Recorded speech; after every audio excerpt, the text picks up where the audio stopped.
The married target. Nuns and married women are equally unhappy, and so said Queen Christina of Sweden.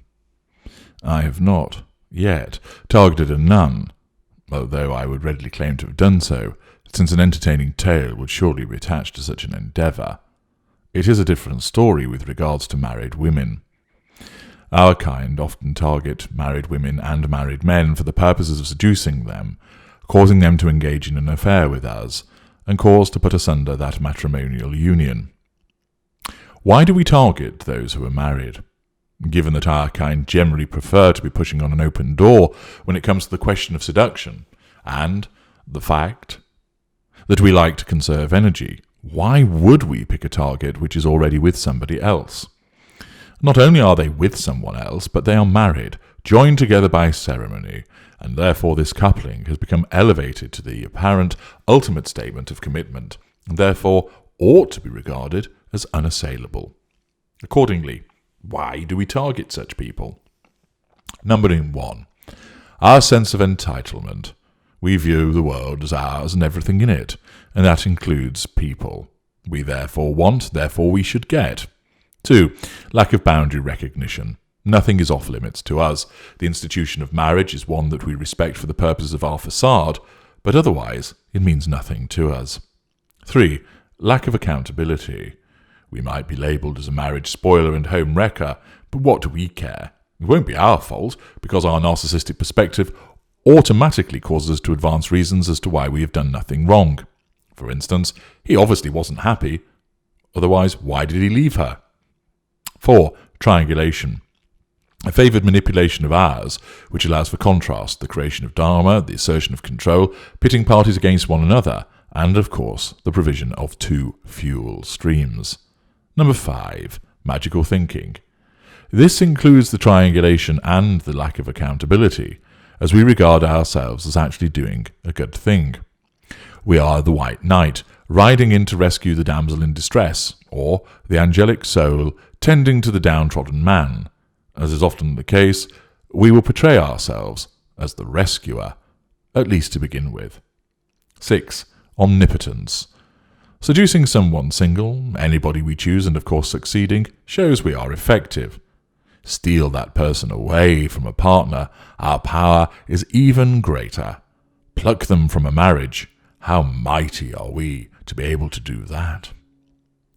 7. Malice.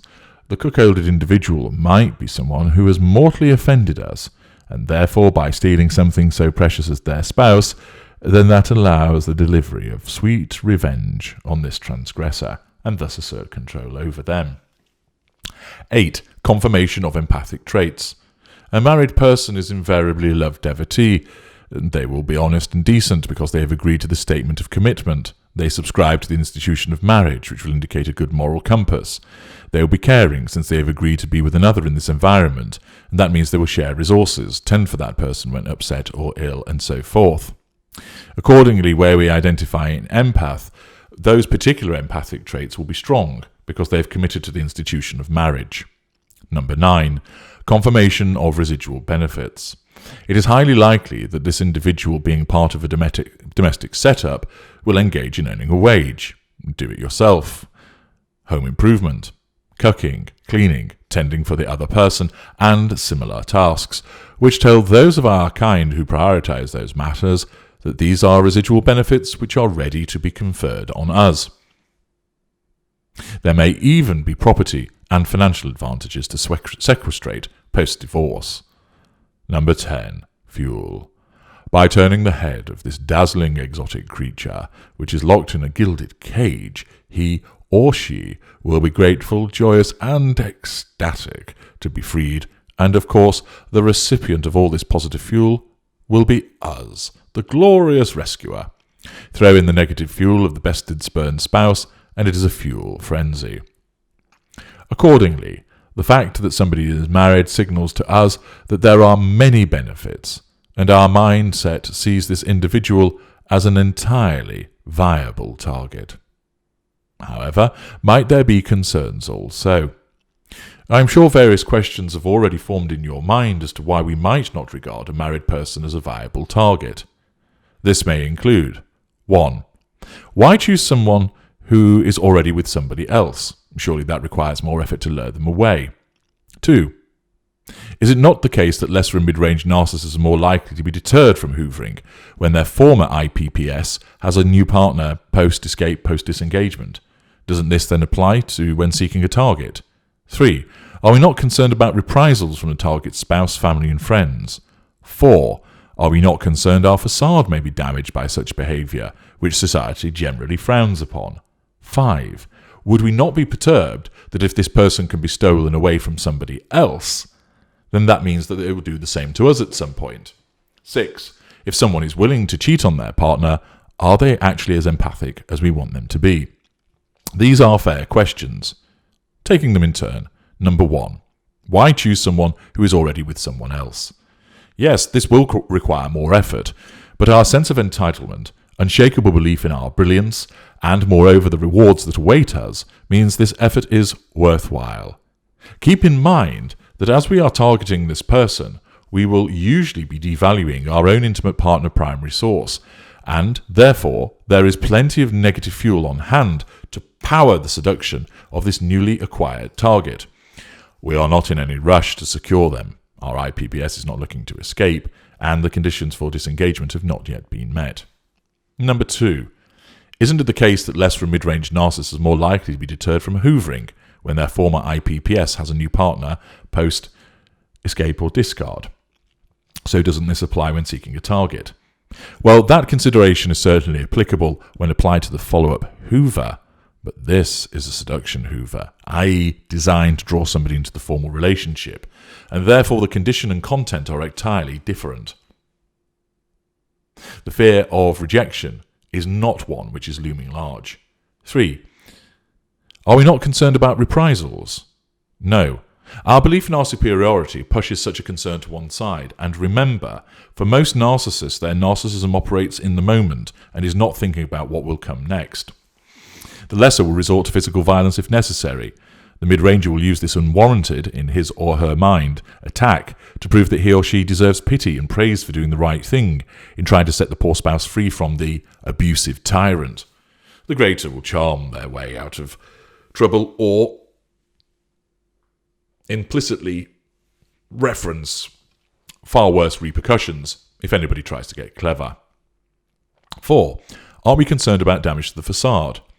This is a concern, however, it is overridden because whatever unmerited criticism may come our way for interfering in a marriage, the narcissist convinces themselves that it is justified and is for the greater good. This person is unhappy, bored, abused, and we're getting them out of there. And if you were a real friend, you would understand that, and rather than criticize what we are doing, you would help. Accordingly, we also manipulate the disapproving secondary source as well. 5. Are we not perturbed that if we can steal this person away from someone else, they could be stolen away from us? Of course not. Why on earth would they ever leave us after everything we've done for them? Don't be so stupid. Number 6. If someone is willing to cheat on their partner, are they as empathic as we want them to be? This is an interesting article. This is an interesting question, rather, and one which merits its own video as to why do empathic people cheat, and I refer you to the Dirty Empath, Infidelity. Suffice to say, for the purposes of this video, we regard their desire to cheat as a necessary evil to escape the situation that they are in, get to a better place with us, and we view this as a temporary behaviour which won't overall affect their empathic nature. Accordingly, with motivating factors in place, and any potential concerns either not applicable or easily addressed, we commence our pursuit. Why do we consider that this married target will succumb to our seduction? Leaving aside our belief in our irresistible qualities, our brilliance and magnetism, there are a number of reasons why we see it as likely that these people will fall under our spell. 1. The married targets we lock onto are of course of a similar makeup to our targets who are single. Namely, they have the relevant empathic, class and special traits as explained in the book Sitting Target, How and Why the Narcissist Chooses You. Moreover, the people we target are susceptible to being drawn to our kind because of their addiction. They have an inherent vulnerability and addiction to our kind, and being married doesn't mean this vulnerability has vanished. 2. The married target may already be with one of our kind. Thus, whilst the lesser and mid-range will not recognise this, they will instinctively have identified a person who is susceptible to them also, and will invariably be devalued, or is being devalued, and therefore allows the incoming narcissist to play the role of rescuer. It is the case that our kind will steal empaths from one another. The greater and ultra will of course recognise one of the brethren and use this to his or her advantage in spiriting away the empathic married target. 3. The married target might actually be one of our kind, and the lesser and mid-range have not spotted one another. The married target is of course absolutely game for infidelity, and whilst the outcome will be the relevant conclusion of a romantic collision between the relevant schools of narcissist, the fact that the married target is a narcissist means that the coupling is going to occur. 4. We see how people's lives become humdrum and monotonous. We don't recognise the deep-seated bond between two people because we're incapable of attachment ourselves. We don't pay heed to the stability that some relationships acquire through the passage of time.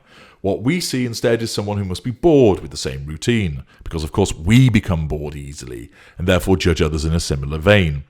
But our magical thinking means they can't possibly become bored with us. Whilst we may not play the abuse card, we still see this person as stuck in a rut, fed up, in need of spice and adventure, and of course, as a dazzling whirlwind that we are, we arrive and provide that all. Who could fail to be excited by such a marvellous array of glitter, gold and garnish? Number 5. People always have something to complain about with regard to their spouse.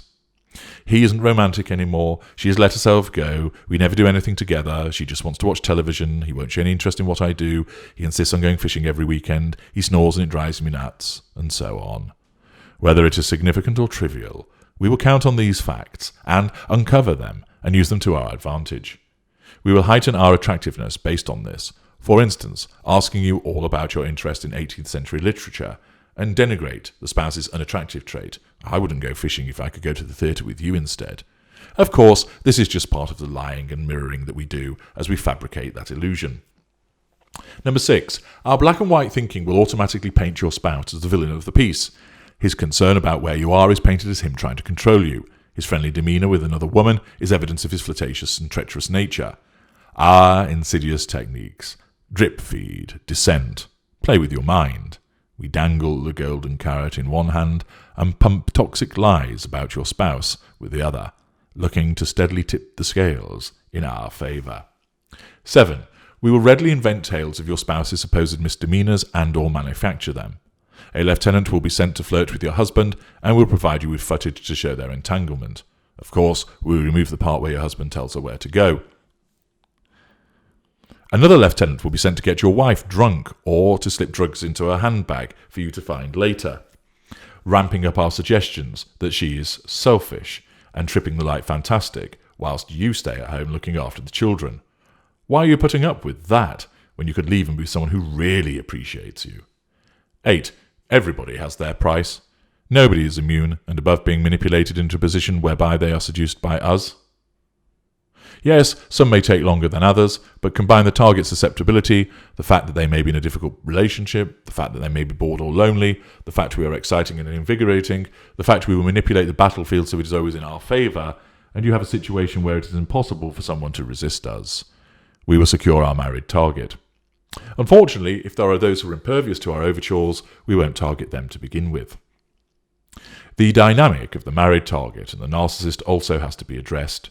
We may see a ring on the finger of a person in a bar and opt to make them an intimate partner tertiary source by sleeping with them the night before they slink away to their spouse. We may never bother with them again, but fuel and control has been obtained. Thought fuel has also been obtained, thinking of the unseen spouse wondering where their wife or husband is, and the ratification of our power achieved. More often, the married target becomes a non-intimate secondary source. We worm our way in as a wonderful friend, but this is a mere staging post as we hurtle towards bedding them and making them an intimate partner secondary source. They may be a dirty little secret, a colleague who we rut in the empty offices at work, or scurries away from their spouse under the pretence of attending the gym before meeting us in the back of our car in a shadowy car park.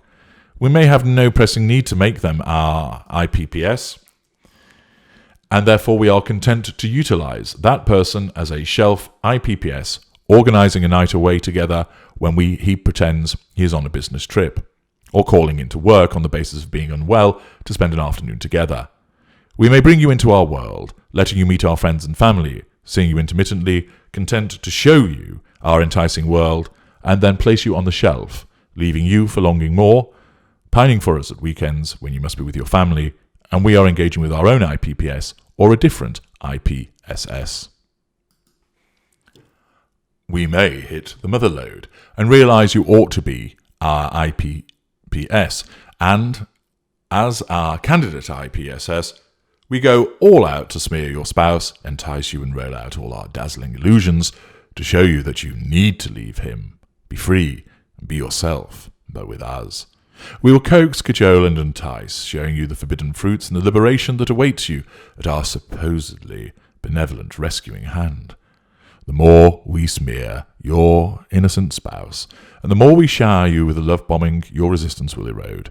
Your emotional thinking will subsume your cool, hard logic as you become swept up in the moment, and your emotional thinking cons you as it whispers to you, "You have been a wife and a mother for 20 years, never complaining. It is time you started living." Or,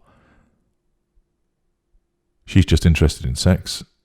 She's just not interested in sex anymore, and you have needs. You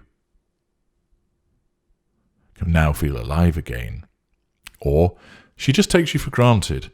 Here is someone who values you." Or, "Yes, he will be hurt if you leave, but he will get over it. You deserve to be happy, don't you?" Oh, the excuses will come pouring, generated by your emotional thinking. And of course, we will never dissuade you from thinking in this way. We will say and do whatever is needed to get what we want, charming you, and painting your spouse as evil, awful, and selfish. The simple fact is that to us, all people are targets. Married targets are often even better targets.